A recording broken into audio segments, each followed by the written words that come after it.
Hello, and welcome to Relation Support Network, Deciding My Voice. This is still part of the self-worth transformation course. I was just reading over it in the book. Me and Lacey read it over. People's past patterns determine the present and the future in their life. That's good if they're all successful and happy. If they're not, if there's been some frustrations and failures, a lot of people hang on to the abuse and mistreatment that they've had in different relationships. Many of them, I've talked to plenty of people that are in retirement that are still stuck in the same patterns they had when they were younger. And so it makes the idea of making changes impossible. It makes the idea of new decisions impossible because they can't get past the old ones. And Well, so, you know what? It's funny because that's exactly the direction our conversation went. And when we talked about it afterwards, that's where we got stuck at. Um, we decided, that we were talking about the future and what we wanted, but we can't get past the past. We can't.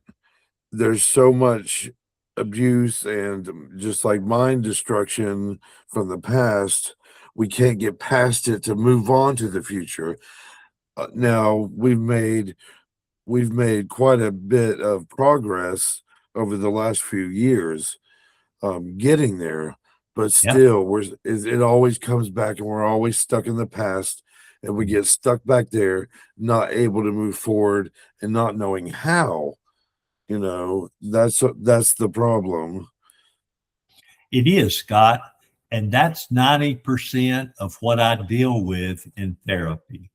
It is. And so, really, some of these patterns are like survival patterns. When you're going to tell somebody, hey, I went out and bought a new shirt yesterday, and they're going to come down on you and say, you're so stupid. Why are you doing that? You're not any prettier in a new shirt. You're going to do that. So you kind of lose hope. You lose hope, and then you get this picture of maybe I am a waste of money. Maybe I am hopeless. You start forming these things, and we're very much creatures of habit, Scott. So the way to change those stuck feelings is to change those stuck actions. And the main starting point for that is slowing down your thoughts. Unfortunately, your emotional mind, made up of the limbic system, your amygdala, hypothalamus, calamus, they are all that's in there. Your feelings are reactions to your environment. I hear rain outside right now, and I kind of think a little cool when I hear the rain. That's a reaction. We need the rain. We haven't had rain in a long time. And so that's a cognitive act. There's a big difference. If you've ever been to a bar, this is my line I use so much. If you've ever been in a bar at 1 a.m., all you're seeing is feelings, no intellect. You go in there, you've got a nice shirt on, Scott. You go in there and somebody says, you got a blue shirt on, Scott. Ha ha ha ha. And you think, what's wrong with the blue shirt? Nothing. But when you're drunk, you first thing you flood is this frontal lobes right here, which has got your intelligence. So there's so much stupidity going in a bar at 1 o'clock. That's our emotions. That's our emotion. So you'll notice here, if you don't get down to changing who you are, who you think you are, then you stay stuck. That's the central theme of that book that I wrote, Scott, of your relationships can change. The self-help relationship workbook. If you can change yourself, your view of who you are, then you can change your life. Otherwise, it's learning coping skills. How do I get along better with this person? How do I get along better with this? Whereas you keep having to repeat those over and over until you drill down to your identity. And the cool thing about identity is you can choose your identity. You can choose it. That's what I did. If you see, this is a picture of a fireman for a reason. When I was 37, this was my identity. I loved it. I loved being this fireman. That's who I was. My problem is I got stuck in that identity, and I couldn't get out of the feelings that I had of losing my physical abilities to multiple sclerosis. Your identity is something that you choose, and you decide your identity, beginning with how you choose to be defined. You've got to know what you want to be before you can be it. Secondly, deciding your identity is not a feeling base. You don't feel a certain way. If you're waiting to feel strong and encouraged, you're going to be waiting a while. It could take a whole month of doing something the same way every day, slowing things down. When you start to get in the argument, will you feel different? No, not for a while. Maybe not for 30, maybe not 60 days, maybe not 90. But you will eventually get to feel confident and happy with yourself. You start, one of the things that's in the book, you talked about the self-worth transformation book, Scott, and I read in there about the identity statements. You make in the book, give some specific ways, and also in the worksheet I'm going to be sending you at the end of this, defines and gives examples of identity statements. And I really suggest having routines in your life and making your life more structured, like starting off with morning affirmations that are the truth. One of last week, homework things was to record the good things that you do every week. That's war stories every day. I want you to record every day something that you maybe do different. And it doesn't have to be you hung the moon or you made $1 million.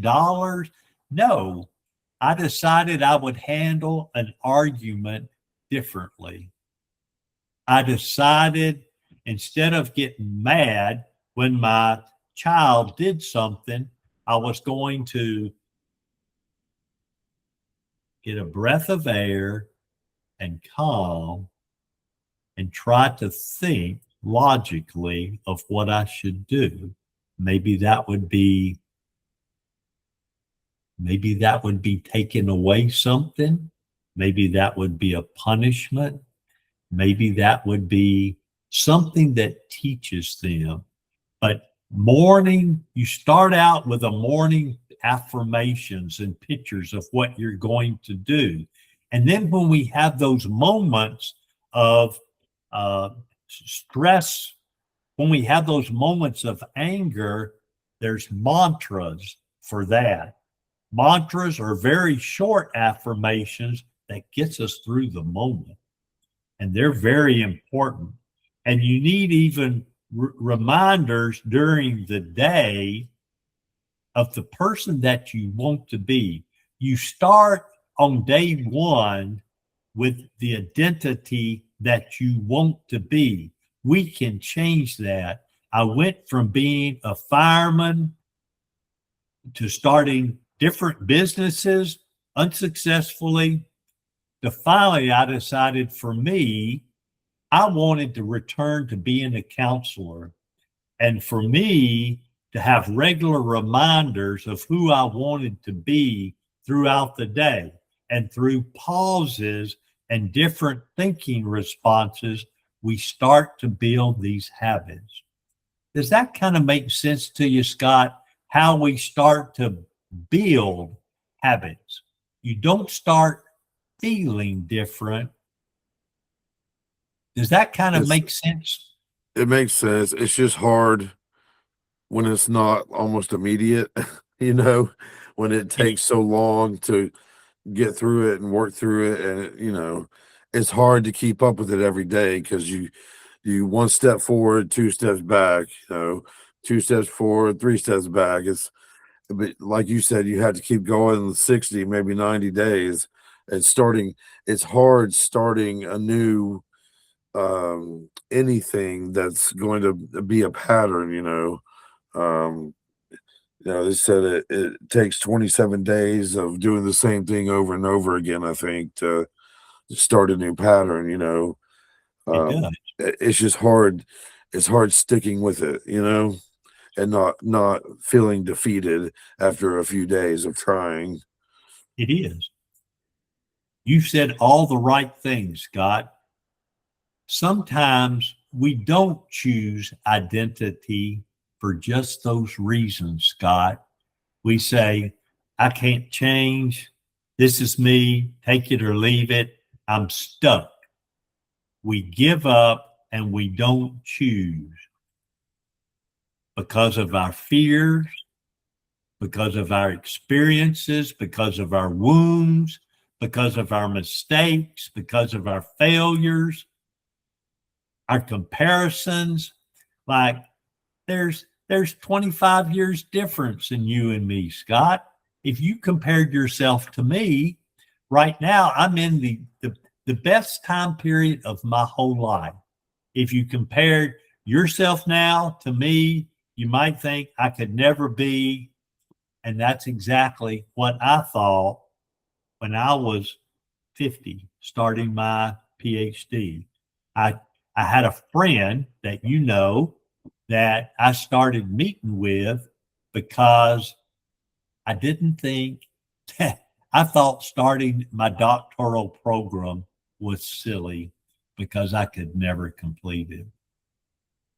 When we compare ourselves with other people, we're always going to come up short because they haven't been through the same experiences we have. Identity is chosen. Secondly, identity is built one day, one moment at a time. So, Scott, worrying about the next 27 to 30 days isn't the goal.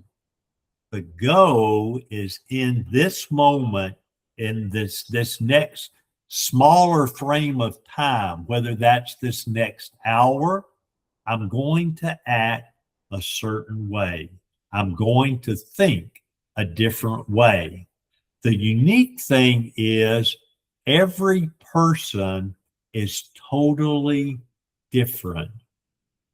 They have, depending on your talents, your natural gifts, depending on your resources, depending on your skill sets, your training, your interests, your experiences, your limitations.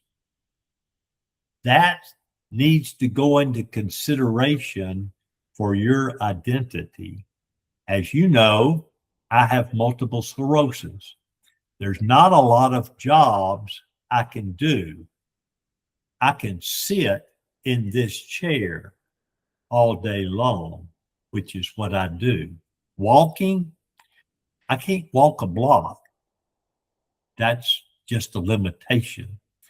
That was my problem between that time when I was a fireman and when I returned back to counseling, is I didn't know who I was.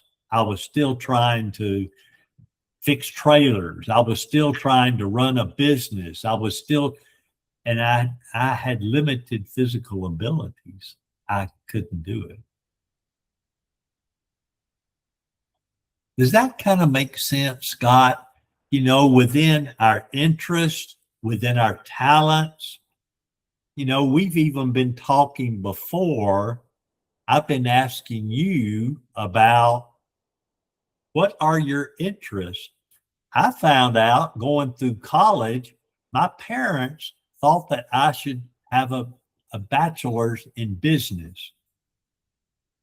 And so I did. I was probably a C student at best.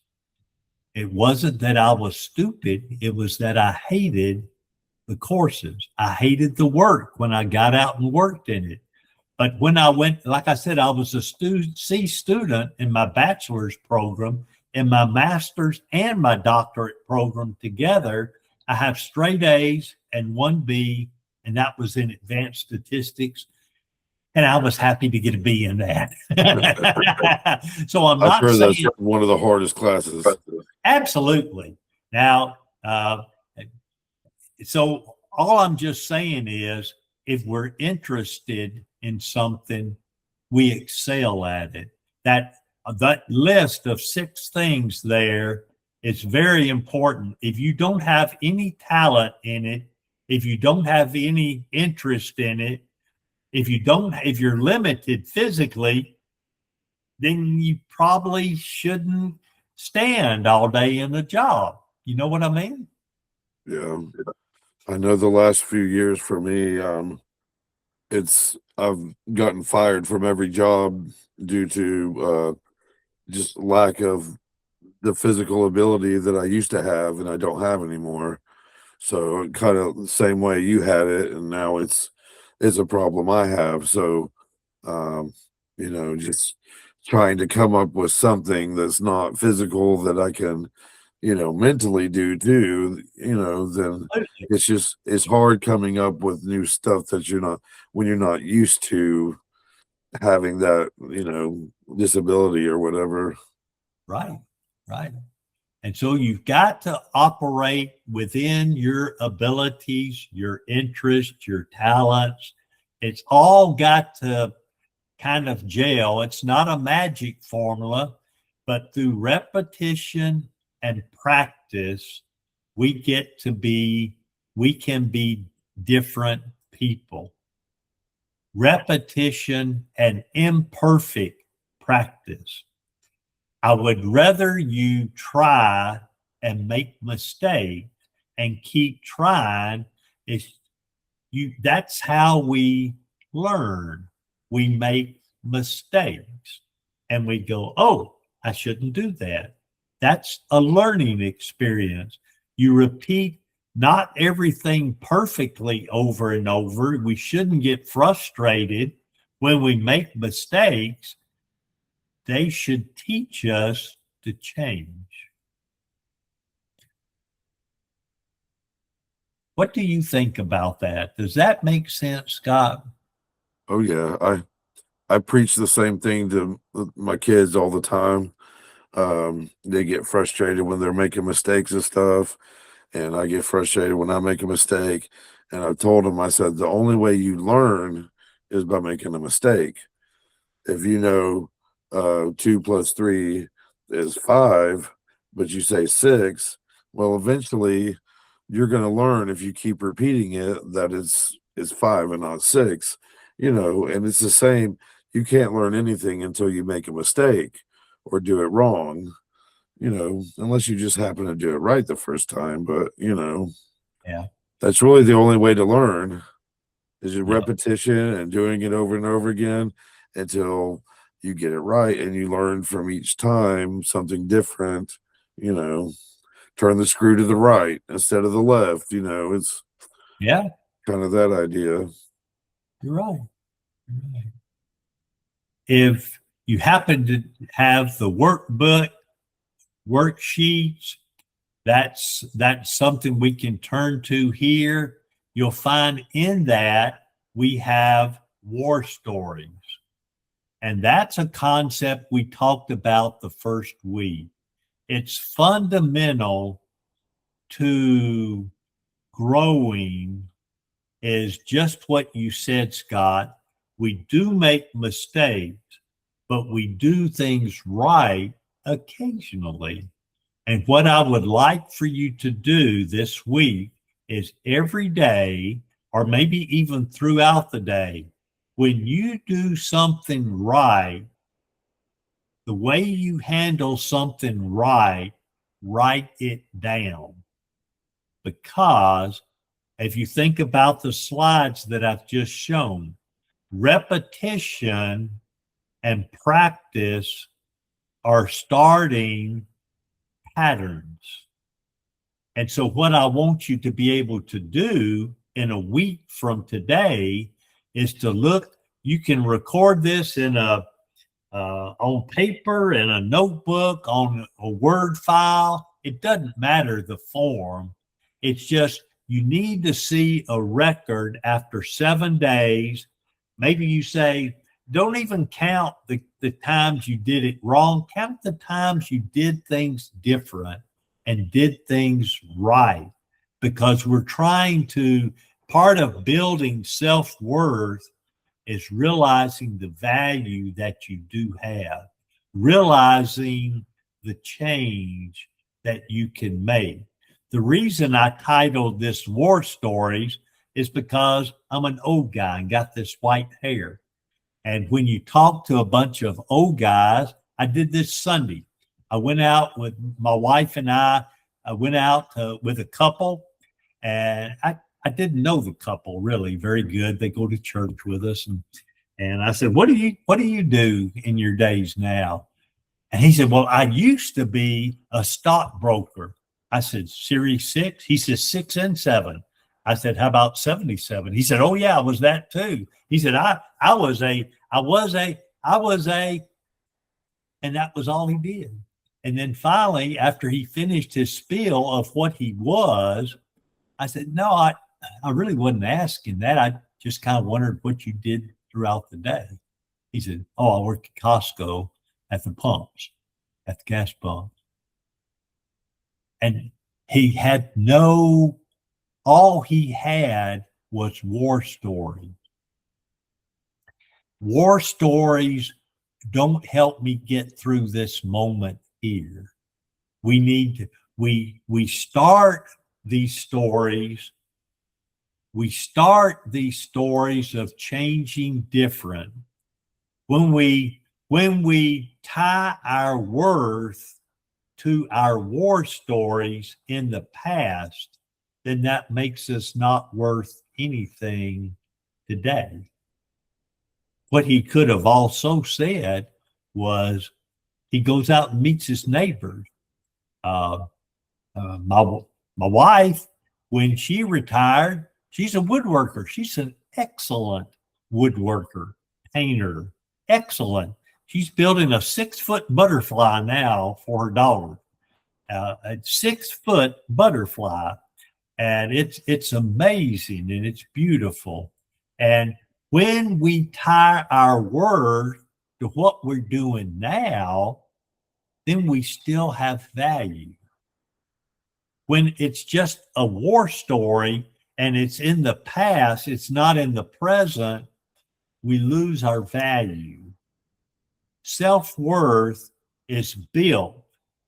To be kept, it must be continually built. It doesn't have to be, we don't have to be the CEO of anything. There's so many different ways in that workbook of strength recognition that we have.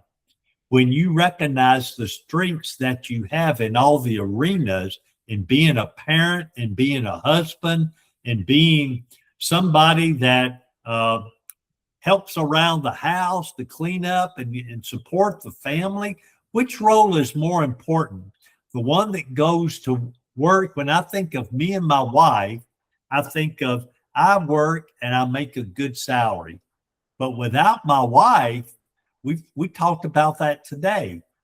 I would have daily 2 to 3 peanut butter sandwiches, and maybe a bologna sandwich in there, and this house would not be clean at all. She feels like I would never change the sheets. It's possible. And so we are a team. We keep this household rolling. If it wasn't for me bringing in the money, We wouldn't roll anywhere. We'd roll out into the street without her taking care of everything else. Everything else. I work a 12-hour day. Without that, it all fall down. There's not one person that's more valuable than the other.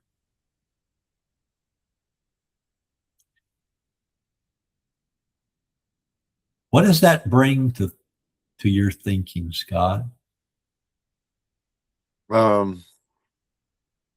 It's hard to get there. It's hard to get to that point. I know you and Mom swap roles throughout the years. Sometimes she'd make the money, and sometimes That's you'd make the money. For all these years, it's always my first marriage. I was always the one making the money, and now, currently, I don't make all the money, but I take care of the kids in the household, and that's where I run into my problem of self-worth because I've always been the one making the money. And so I feel like if I'm not contributing to making money, what is my worth? But you know, my wife always says that what I'm doing is just as important. What I'm doing, she's so grateful for. She even says that she doesn't think she can do it as good as me. You know, she said I do a good job, cooking and cleaning. Um, and, luckily she appreciates it all and builds me up. But still on the inside, it's hard for me to come to that conclusion still, even though she tells me that every day. So it's just something that takes time. It does. It takes time, but that strength recognition section is if your worth, just what we're getting ready to say here, if your worth is tied to your feelings, if your worth is tied to certain conditions, then your worth is going to be up and down because conditions always change. I do remember when I think it was in the 70s, or not 70s, you were born in the 90s, you were making a heck of a good salary. You made over $100,000 at that time. But the problem is the company made a decision to eliminate the salespeople. It didn't mean that you were a top salesman and won awards. That's who you are, Scott. That is who you are. But the problem is conditions change, feelings change. But to do steady things every day establish your value, and they will eventually change your feelings. So what you're learning is that actions shape your worth. Actions such as, okay, the kids come crying to you and screaming. Instead of going off on them, you say, let's just stop for a moment. Stop for a minute and let's calm down first. We have to calm before you can resolve. In dealing with our emotions, since if you remember what I told you to start with, our emotions think fast. They think fast. That's that reactant. You said, I'm dumb. Well, you're not too pretty yourself. You ought to see yourself before you put makeup on. Reactions are stupid. They're stupid conversations. They're disrespectful. You have to get out of your emotions to think. You have to pause first. 10 seconds can seem like a lifetime, but you can get your thinking cap back on in 10 seconds. And you can stall for that 10 seconds with words like, slow down and tell me again what happened. And while they're talking, you've got that 10 seconds. You can be processing. You can be focusing. and you can think how to get out of this. And that's a victory that you put in a war story. And then when you have a whole day, and maybe you had 3 or 4 of those that you didn't react, that you were calm, that you fixed. You're a great cook. You are an executive chef. You've had some great positions in your life. That's who you are when you are interested and where your resources are, your training is. You can excel, Scott. You've proved it. You need to do a timeline of your life and think, where are the periods of time that I excelled and where were those others? And does that mean that you're different people? You know, you are excellent in food sales and maybe you weren't good in something else. Does that mean you're bipolar? It does not. It means one you were interested in and one you were not. You Yeah. know, and that's all that means. One, you poured yourself into it, and the other, you didn't really like it at all. Yeah. That's what that means. So when you start to build this up, I'm hoping this time next week, you're going to have a notebook, a pad, a Word document, or something of maybe 2 or 3 things every day. Maybe 2 things would be wonderful that you felt like you did something differently. You felt better about yourself. You're going to, if you don't feel good about yourself, then we have resentments, we have anger. This is a place we can start. I restarted at age 50. It's never too late to be the person that you want to be. I want to repeat this because to me, this is as important as anything I've said so far, because this is the whole foundation of what I'm speaking about, Scott. And if you can try to follow along with me, I'll try not to go too fast or too slow here.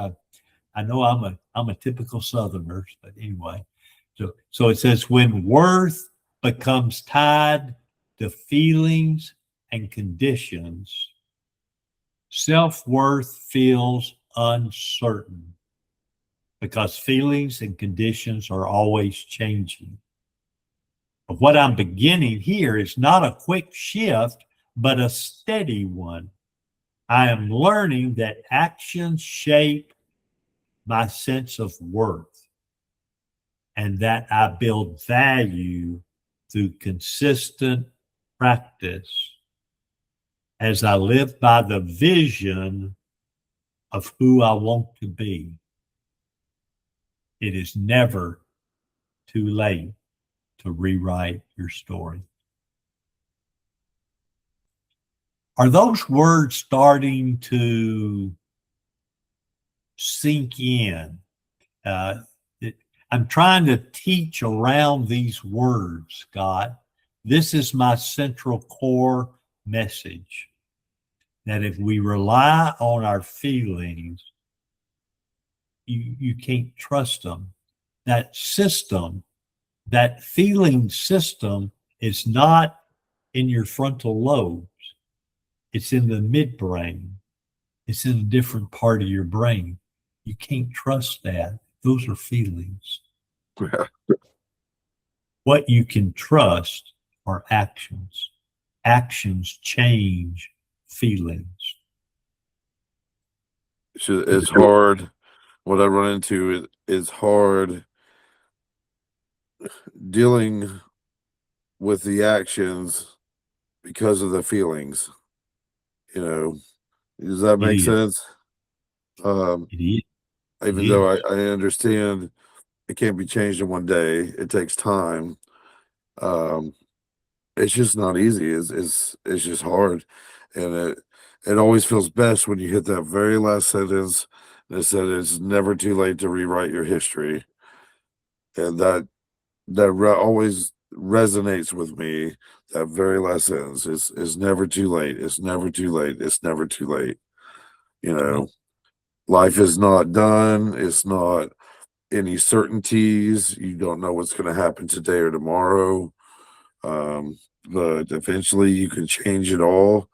And if you can try hard enough, you can make it for the better, no matter what comes your way. Um, it's just not easy. But that last sentence, just keep telling myself that it's never too late to change something or rewrite Right. your life story. You're learning new skills in the work that you're doing now. You're learning new skills. And if you continue every day to keep learning, in 30 days, you're going to feel like I can do this. You're going to feel better about the man that you are. But for 30 days, you're going to be ticked at me because No, you're going to be frustrated. And so it's getting through that. It's that learning imperfectly. You're going to hit walls. You're going to be frustrated. But we've come up with a plan that I think is a feasible plan, Scott. And I really think that there's a lot of hope for the next period of time in your life. I really do.